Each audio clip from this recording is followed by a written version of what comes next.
Well, good day to all of you, and thank you so much for joining us today. We have Darren Smith, the CTO of MYOB, joining us. I'll give a short bio about Darren, and then I'll let him take over. So, as a senior executive, Darren has held roles across the entire ThoughtWorks business with their global clients as the organization grew like fivefold. It was after that he came to MYOB as a trusted technology strategist to support the building of their technology capability, changes in their ways of working, and also their productivity. So these challenges are the ones he had successfully addressed before with clients like NBN, CBA, Spears, Suncorp, and many others. And today, Darren will be discussing the critical 6 key processes every business must digitize. It's an honor having you at our conference, Darren. The stage is yours. Thanks for having me. Hello, everybody. It's good to be here. Well, today, as you can see from the title of the talk today, I'm going to talk a little bit about business processes. So not as much of a technology talk, but really thinking about what are the opportunities that we have as businesses providing SaaS solutions to particularly small to medium-sized businesses, which is really the audience that MYOB has served for a number of years, for decades in essence as well. So I figured we'd just kind of jump in, talk through the different characteristics of a business. I think for many of us, we'll often think about a business and see it from one or two dimensions because there's often multiple people that get involved in a business. And for us, when you start to deal with an SME, really it's that one or two people in a business that have to deal with every aspect of that business as well. So I thought this was a good topic to share with you all, probably talk to you about the opportunities that are in the market, certainly within Australia and New Zealand, and see where that takes us for some Q&A towards the end as well. So I'm just going to jump in and share my screen and a little presentation here to talk through and keep moving forward. All right. Look, I think the first bit of context I wanted to start off with, I'm sure you're going to get this a lot through a lot of presentations at this time, is that, given the last year that we've had, that we're now in this state where there's this new normal. Well, my view is that we actually don't have a new normal, to be honest. I think that we are too early in that whole life cycle, that essentially we are still processing the tragedy that's in front of us. We are still seeing the change, the upheaval that is actually happening through this. We are seeing companies out there that are talking from a technology perspective that they're going fully remote, and others trying to work out how they can get people back to the office to collaborate more effectively. If you go outside of the tech industry, you start to see a whole bunch of other companies that, and particularly small businesses, that are struggling with getting people back to work, hiring people. Basically, we have so many different challenges in front of us, depending on who we are, that there really isn't one normal that we can really kind of rely on in our out there. But I think one thing is safe to say is that digitisation is here to stay. We've seen this in the past year. There's been some great, big, bold statements about the amount of rate of change in digitisation, and I think it stands up a fair bit there as well. I think in Australia, a good example of that is we've seen a huge uplift in online shopping, particularly even through the grocery retailers as well, where we've seen our 2 largest grocery retailers go through the process of actually ramping up their technology organisations to be able to handle the demand in that space. The projections for those kinds of companies is that demand is not going to go away. People have started to change their patterns of behaviour. Consumers are now shopping in a different way, and digitisation is key to that. We're also seeing in small businesses, or actually all businesses, we're starting to see different ways of collaborating, operating, and things like that too. So I guess digitalisation is here to stay, and it's actually here to stay for big business and for small business. And as I said, as MYOB, as a company that provides accounting software and business management software to small to medium-sized businesses, really, we've got a lot of insights into that space, and we're here to be able to help support those businesses through that transformation.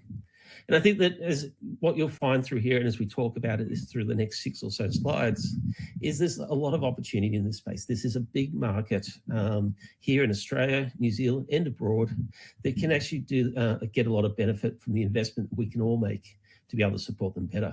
And when you think about it, large organisations can stand to invest in digitisation efforts for themselves, often over-investing in many cases, whereas small really can't make that same level of investment.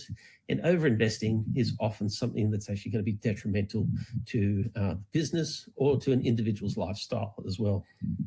So when you have to think about a business, there are 6 different categories that we often think about within MYOB, about the things that need to be solved to help you run a business. And that's outside of the actual work that you're doing. If you think about it, the first thing is we need to be able to grow revenue. We need to manage the work that we've just sold. It's either producing some products, delivering some services, things like that. Managing the people that we support that actually help to deliver that work, manage the suppliers we work with, the cash to be able to pay those people, the inbounds and outbounds, and ultimately then satisfy the compliance needs as well. And so for the next 10, 15 minutes, I'm going to drop down into the next level of detail to talk a little bit about what I've learned in the SME sector over the past year as an MYOB employee, but also what we've seen in dealing with businesses over the past couple of decades as well as a business. Let's start with grow revenue. I think one of the interesting things here, again, is that we should not assume that growing revenue really means that most small businesses want to grow the amount of revenue that they want, that they're making, that they don't have the same aspirations that large organizations have to kind of keep growing that top line, keep growing their market share, those kinds of things. A small business, particularly sole traders and organizations that have 1 to 5 employees, a lot of the time the owner is looking from a lifestyle perspective. They're looking for opportunities to maintain their suppliers, their relationships with their customers, but ultimately continuing to satisfy those needs. And they have other priorities, not trying to grow profits overall, trying to be a little bit more efficient and trying to get their time back into their life because of the huge demands that are placed on a small business owner. So from that perspective, I think one of the first things to think about when you're helping people in the small business space as a SaaS provider and building out automation and digitization tools in this area, don't assume that the customers in this space have the same goals and desires as you. Get out there, try and understand what they need. At the same time, there are still things that we can start to see. At MYOB, we surveyed 1,000 plus Australian business owners at the end of last year. And our business monitor that came from that started to call out 3 different areas that we could start to see major investment coming from small businesses. First is understanding how you can actually advertise your business online. For a lot of small businesses, they're having to go through different channels, not just through the web, but through things like Uber Eats, through Menulog, other kinds of similar kinds of opportunities if you're in that kind of restaurant industry, through to other kind of channels and platforms to be able to get to market. So there is a real need for small businesses to find a way to be able to set themselves apart from others. Many are looking at this point in time to increase their investment in IT. That's really no surprise. They've gone through a period of that upheaval, as we've talked about, and they're still trying to work out what opportunities they have to be able to react and respond to the changes that's seen in front of them. Admittedly, what we saw in the last year, we did see an immediate reaction to be able to get people to be able to work remotely or be able to support that immediate change. Now, I believe that organizations are starting to, even small organizations, are starting to look at how they can embed these changes for the longer term, from a digitization perspective. Last, you can see that they're really trying to drive their customer retention strategies as well. So not thinking about, okay, how do I grow my revenue overall? A lot of that is just defending the space that you have and keeping the relationships they have in place. So again, I think this is a great area, and I think an area that is probably underserved in the SME market right now, about finding opportunities to help those businesses go and find customers and grow their customer base, or be able to retain them as well. There's also challenges in terms of navigating all of the digital options that are out there in terms of online marketing and other channels that are there too. So this, I think, is definitely an untapped space in terms of the problems that we can solve for SMEs. The next one is managing work in progress. So the idea that if you're a plumber, it's the work that you're taking and all the jobs that you have to complete in the week. If you're in manufacturing, it's making sure that you've got inventory, that you're managing the flow of work across your business. In the case of construction, professional services, you've got things like projects, jobs, orders, those kinds of things to satisfy. And then ultimately with construction, you have things like planning, scheduling of labor, through to retail, having similar kinds of needs. So in terms of work in progress, there's again a lot of problems to solve and a lot of problems that can actually be easily digitized. Again, we see this in the larger end of town. We see a lot of organizations able to do that and invest big money in being able to buy software packages to be able to solve those problems. In the case of inventory or project management and even scheduling, ERP is one of those big areas on that as well. Bringing that down, simplifying that technology to smaller businesses is a challenge in itself. But if you can hit that right experience, you've got an opportunity to be able to start to service a whole bunch of customers and enter the market in that way. If we think about the third dimension of managing people, again, I think there's a lot of room for digitization and automation in this space. For small businesses and small business owners, there is a lot to do to be able to make sure that you've got people turning up to work, that you've got to make sure that they're paid, that they're feeling that they're invested in the business, that they're learning, they're progressing. All those kinds of things are all difficult things that just one person falls on the shoulders of one person often. In terms of payroll, particularly in Australia, we have certain compliance requirements, we have awards and certain needs that we actually have to meet around leave and leave loading and a whole bunch of other things too. As a company that provides software in this space, this is actually a challenging environment and something that we find most small businesses struggling to deal with, because in a lot of cases you're requiring to have specialist skills to be able to manage this too. Same thing with rostering, trying to work out who you can get on is only the start of that problem. Making sure that you've rostered people on in a way that is compliant with your health and safety regulations is another challenge that small businesses really need to be able to reach out to tools like Digitize, that we've automated and SaaS-based tools to be able to help in that space. So I think there's again another big area that we can kind of help organizations with and small businesses with in this area. Again, to give those founders, those owners, the opportunity to kind of get time back in their life so they can be able to have a good quality of life in what they do.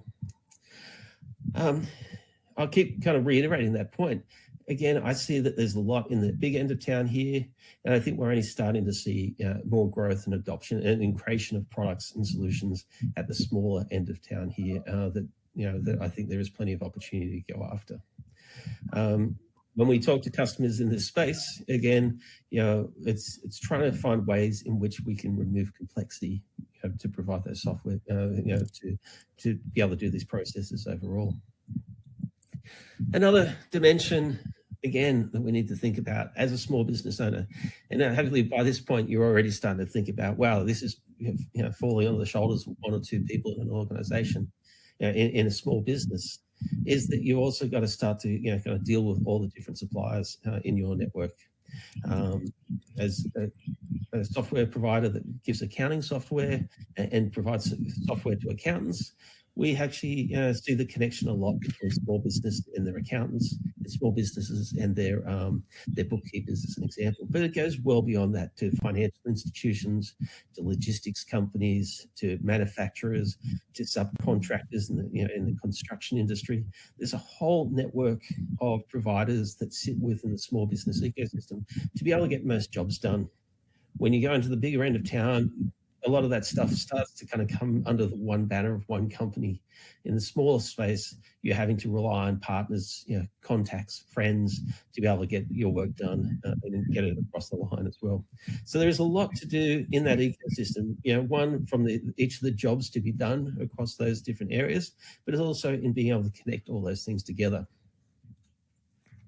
Another big issue that we see for small businesses is just managing cash. We see this again from small to big. Cash is king, particularly in this kind of economy and this kind of cycle. What's happening is that if you think about it, one of the biggest outlays for businesses, both small and large, is payroll. And that's one of the things that you're definitely needing to have cash on hand for each month to be able to outlay that cash. But in addition to that, you've obviously got other costs that are going out, other taxes that are going out. You're paying suppliers, you're paying the government your taxes, and you've got all the thing that's coming through from revenue and other investment to be able to fill up those, your bank account to be able to satisfy those outgoings as well. What we're seeing in this space is an increase in what's called, in the lending area to be able to create more liquidity in this space. We're also seeing opportunities for companies to start to provide better insights into cash flow into the future, and using things like artificial intelligence and machine learning to be able to help businesses understand what their projections are, not just using kind of forecasts based upon yesterday's weather, but being able to use other kind of machine learning techniques to be able to understand a better view of their cash. And this is really, when you think again about small to medium-sized businesses, this is a big area where small businesses live and die by. In a sense, most small businesses are kind of working month to month to be able to make sure that cash is coming in. There's a lot of outgoings, few profits, and you just continue to kind of come back each month, and it's all on you to kind of keep that going as well. So a lot of stress, a lot of pressure, and a lot of moving parts to really be able to understand, do you have the money coming in to satisfy the money that's going out as well. Last of all, and this is certainly a space we've spent a lot of time in Australia, and part of the reason why I think that we specialise so much in Australia and New Zealand is because of all of the government requirements. So when you've gone through all those other aspects of the business in your day-to-day and just getting up and managing all those things, you still need to be able to report back to the government about your profits, about your taxes. You've got to be able to ensure that you're meeting your payroll requirements and compliance requirements. You also have things like workplace health and safety. Any organisation, and that only dials up when you start to move out into things like construction and manufacturing.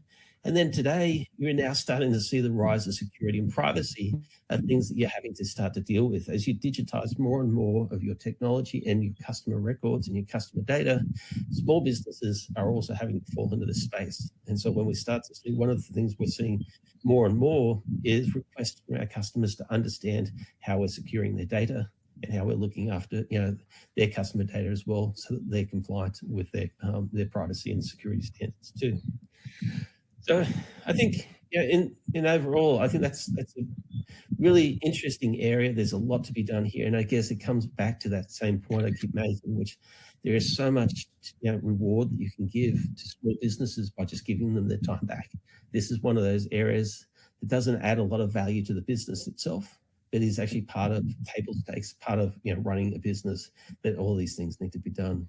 Again, there's opportunities to partner here, and we've also seen a whole bunch of software being created in this space. In Australia, like I look at something like health and safety, we've got companies like Safety Culture that's doing a lot in that area. I think payroll, there's a whole bunch of companies providing different services in that space, MYOB included, financial reporting and taxes. There is a whole ecosystem that sit around that as well. Security and privacy, when I look across the four, is probably the area that is really being funded very well at the big end of town. But I think there's opportunities to help smaller businesses and smaller providers be able to manage their security needs and their privacy obligations more effectively as well.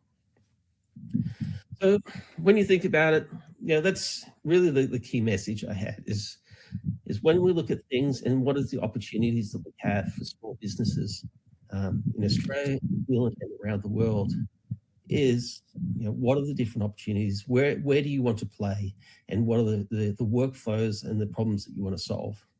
Some businesses can try to solve all these things at once, but I think that the goal is to try to pick one of these areas, do it well, and expand from there if you're getting started. If you're already progressed, I think the next question is, where can you move from one sector to the next to be able to broaden your footprint? Obviously, another dimension is maybe being able to grow from small to large is one of the other expansion avenues as well. And we are seeing some success in that in our own business as well. But overall, I think that what you've got to think about here is getting yourself in the mind of the business, getting on the customer side of things, thinking about their jobs to be done, realizing that they are different to a big business, that they can do a lot of with a lot of help. And I think that if you can get the solutions right, you have a huge amount of scale and a huge number of customers that you can go after in this space.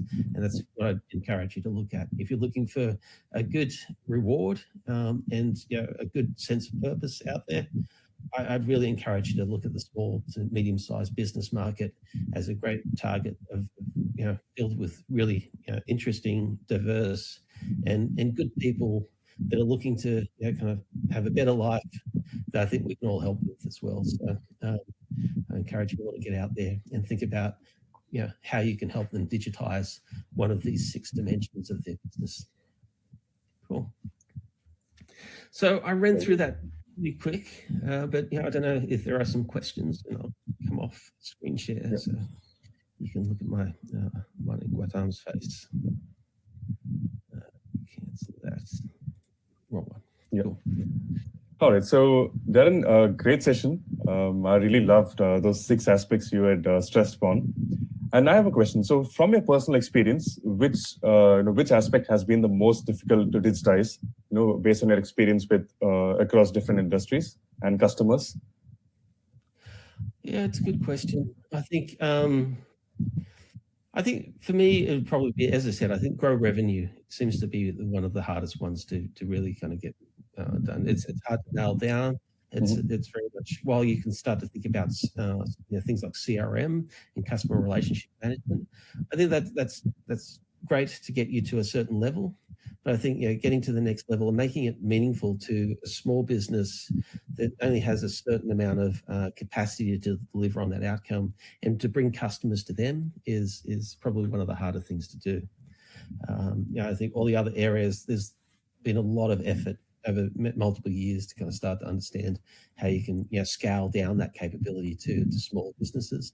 But I'd absolutely say grow revenue is one of the hardest, as proven by is the least saturated in this space. That's great. Thank you so much for that. And looks like the audience don't have questions. Then I'm assuming you've put on a really good show, and it was.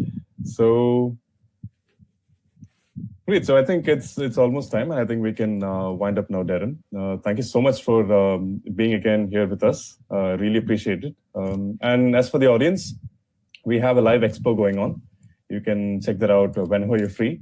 And we have a few other sessions coming up, a really good lineup of speakers. I'll see you there. Thank you again for joining us. Thanks, Darren. Take care and stay safe.